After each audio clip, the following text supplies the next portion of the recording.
Good. Kennedy Carter now with 12 points off the bench. Goes around to Gumake. Drives baseline. And shot rejected by Izzy McMagor. In pain after she caught that fingertip in the eye or right around it. And kind of swatted at Caitlin. Do you intend to at the point where you accept it and don't retaliate? Like, just let them hit you. Be what it is. Don't let it get inside your head and know it's coming. I think at this point, I know I'm going to take a couple hard shots a game. It is what it is. With the brightest star in college basketball now shining a new light on the Women's Professional League, Caitlin Clark's arrival in the WNBA was eagerly awaited by both fans and experts. However, it seems that the league's veterans missed the memo and met Clark with a combination of tough defense, contemptuous quotes, and outright taunting. Although rookies entering the major leagues frequently receive this kind of treatment, Clark has received everything, which has resulted in an unparalleled amount of trash talk. Her competitors are quickly coming to the conclusion that it might not be the greatest idea to prod the bear. Those who have the audacity to scorn Clark lose a game of retaliation each time she makes a huge three-pointer against a competitor. It's clear that Clark is a rising star when you take into account how fast she adjusted to a new basketball style and a far more difficult level of play. The media and her opponents have questioned her toughness and ability to withstand brutality, despite the fact that nearly everyone thinks that she has the potential to compete at the highest level. Clark was a prominent target for attention-seeking WNBA players early in her rookie season, and the abuse persisted even when her performance significantly improved and she began to set new records. Clark never seemed shaken and always maintained his composure when discussing when bigger, more experienced players tried to push her around. She began to protect herself. Athletes of all stripes, from seasoned superstars to fellow rookies, have criticized Caitlin Clark. Many WNBA players seem to think they are better than Clark. Yet, when it counts most, they can't defend their rude remarks and behavior. Trash talking is one common motif, which is likely to bring out the natural scorer in a player with Caitlin Clark's level of skill and competitiveness. Let's look at a few instances where poor behavior by WNBA players has backfired. The energetic guard made up for her lack of size by playing aggressively and never slowing down on the play when she faced Clark in the final game against the Chicago Sky's Dana Evans team. As any rival would try to show a rookie in a WNBA regular season game, the 5'6" point guard felt obliged to do so. But Evans went too far in playing tough defense and ended up in a street brawl. Just look at this. As Caitlin drove past her and went to the hoop, players from both teams got into a heated argument, and the rookie was smashed by both opponents in a human sandwich after. Dana Evans locked elbows with her and effectively slammed her into a waiting defender, stout Kennedy Carter. Clark was lucky to escape serious injury, but some offensive remarks were made that it is clear from Swish and Swish that Clark is not easily intimidated and is more than willing to put up with some physical discomfort in order to demonstrate her value as a basketball player. Instead of seeking revenge through a physical altercation, she simply took charge of the game and reminded everyone why she is one of the most feared players with the ball in her hands. The Chicago Sky tried to trick her into losing her composure but ultimately lost the game, in part because of poor fouls committed by Clark. This intense emotional outburst would have affected the confidence of a less skilled player. But for Clark, it only gave her more motivation to get revenge on her tormentor by scoring whenever she wanted. Players are regularly protesting Caitlin Clark's defensive efforts instead of just yelling at her when they are annoyed by her offensive feats, even though they have criticized her for being soft and unprepared for physical contact. When Clark starts using the same physicality that she often encounters, she also receives criticism. One example of this was when she ran into Kalia Copper, a high-scoring wing for the Phoenix Mercury, after her drive to the basket was stopped by a foul committed by Clark. Copper immediately started insulting Clark and attempted to get in his face. But the situation never escalated to the point where it would have put the players in danger. The video shows what Caitlin has to deal with every night, but we don't have a transcript of what was said in the heat of the moment. Although we can't really know what Copper was thinking when she reacted to the foul, it's reasonable to wonder if the opponent's identity was revealed. A basketball coach would advise you to make sure the opponent doesn't score when you need to commit a foul. And that's all Caitlin Clark did on that play. However, Kalia Copper didn't think so, and though contact was excessive to the point of being dirty, and she needed to be separated from Clark, who remained calm and simply retorted that it was just a foul before leaving to avoid further conflict. played a part in whether she would have started talking so aggressively if someone else had fouled her in her usual manner. In spite of all the provocations, Caitlin decided to let her game speak for itself by playing a steady game that helped the team win another exciting game in front of the home crowd. The score remained close well into the final quarter, but Clark and her teammates kept the Mercury from pulling away when it came time to seal the deal. Rather than trying to be a hero and win by herself, Caitlin deftly negotiated double teams and gave the ball to open teammates. Her final assist of the night was genuinely beautiful. She is literally playing with the defense, and as a 3-time WNBA champion, 3-time Israeli League champion, and the current 6th Women's Player of the Year in the WNBA, Alicia Clark of the Las Vegas Aces fits this description. At the mature age of 37, she has no business making cheap jabs at rookies. But during the game against the Indiana Fever, she was so worried about Kate and Clark scoring on her that she just slapped her on the head. It is a little surprising that some of Caitlin Clark's most vocal opponents are seasoned athletes, who should know better but are caught in the moment and display poor sportsmanship. The video that follows presents her in a very negative light. First win last night in Los Angeles. That's had to be pretty tough, I would think, on Caitlin to just really... Acting shocked and upset about the referee's call feels completely unprofessional and, to be honest, more appropriate for a rookie than a seasoned veteran with a ton of hardware. Alicia Clark should be ashamed of her actions on the basketball court because she not only committed a foul that shouldn't have happened, but she also ran away in a fit of rage after being called for it, giving the impression that she blocked the shot cleanly.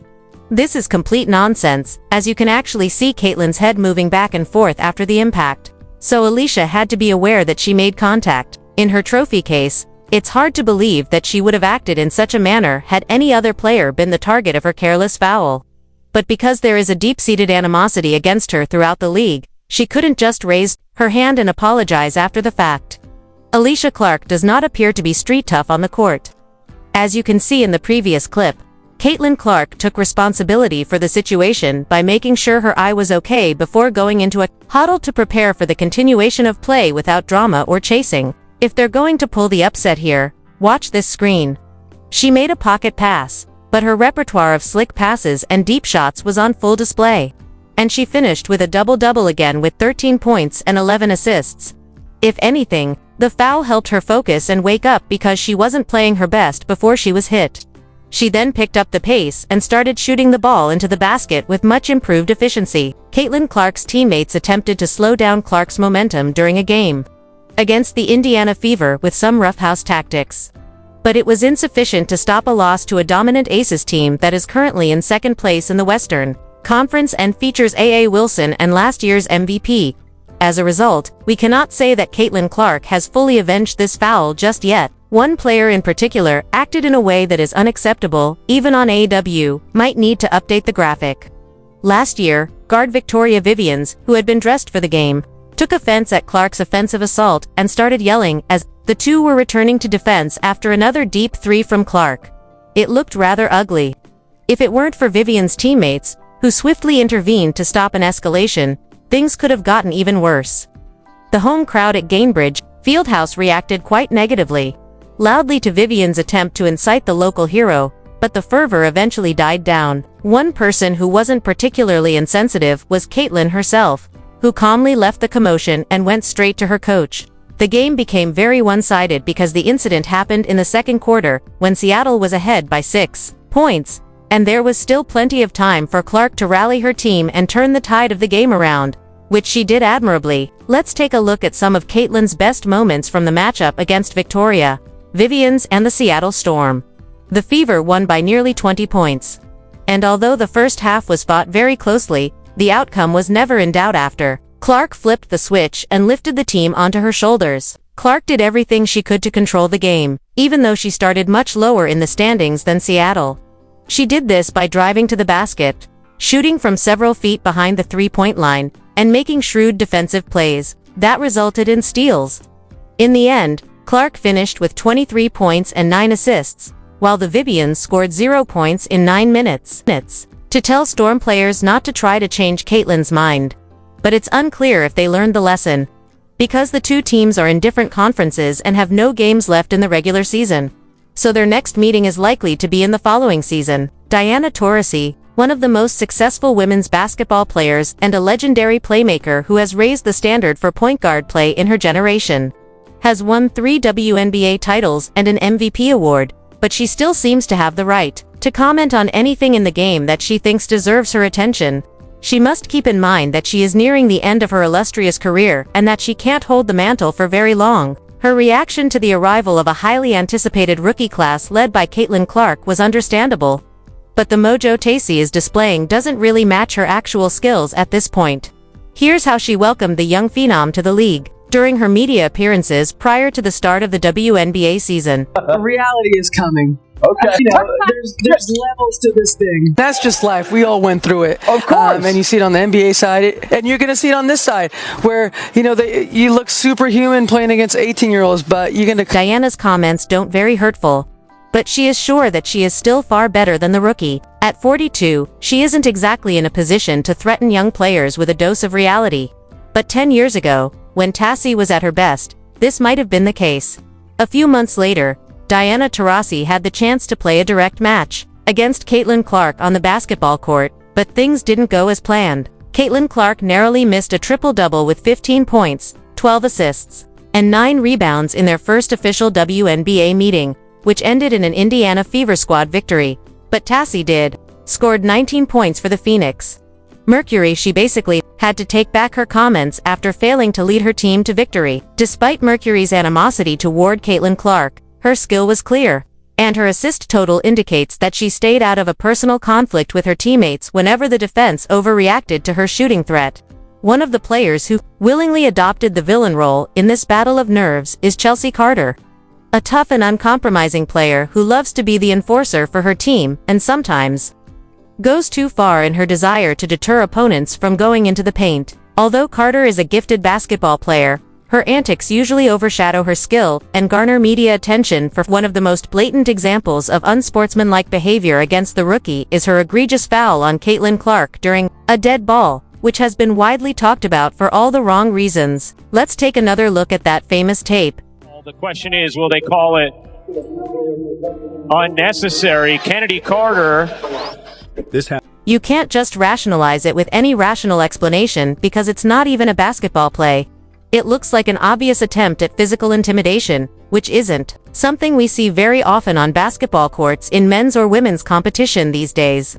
She was whistled for a flagrant foul on the play, which allowed Clark to score more points from the free throw line and ultimately hurt the team. Happened right after Caitlin made a huge three-pointer, so Kennedy Carter was clearly upset and came up with a terrible way to express it. The Sky lost that game and were eventually swept 3-0 in the series. A more mature girl would have attempted to keep quiet for a while, but it's obvious that Carter struggles with emotional regulation and dealing with negative consequences. A few months after her well-known shove of Caitlin Clark, Carter did something more questionable to confirm the suspicions of those who believe she harbors resentment. Although she was reasonably tactful and polite in her post-game remarks and denied any animosity toward Clark, her violent act still earned her the moniker of Caitlin Hater on the internet. The hate isn't that obvious, though Carter didn't mention Caitlin Clark by name in her post on her official Twitter account. Her claim that she had the league's best statistics is incredibly naive compared to Carter's own at the time. This time, the trigger was an ESPN list of the best WNBA players, with Caitlin Clark ranked 12 spots higher than Carter. Instead of congratulating those who had achieved a higher ranking, Carter posted a bitter social media post saying, "I average fewer minutes, and my stats are top in the league, but I am at the bottom." As much as Carter seems to regret her, ESPN is perfectly justified in ranking Caitlin higher than her older rival. And the same could be said for other WNBA players who rank near the top of this list.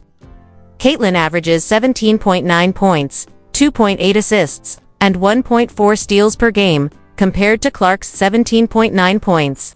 Not only is Angel Rhee a little more mature when speaking to the media, but she is also open about her rivalry with Clark and her provocations on the court, which is in a statement from her. Regarding the limits of trash talk, Angel Rhee is the worst enemy of the Sky team and has been making fun of Caitlin since they were in college.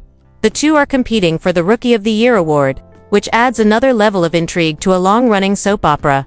think it's personal, but when I get between the lines, if friends or anything, if my teammate right here went to play for another team, I'm going to be competitive. I'm going to talk trash to her just because I'm super competitive, and that's what we do. But off the court, we're going to kick in and have fun. So I think that's a part of the game, and just trying to normalize, like, trash talking is okay, but not taking it personal off the court.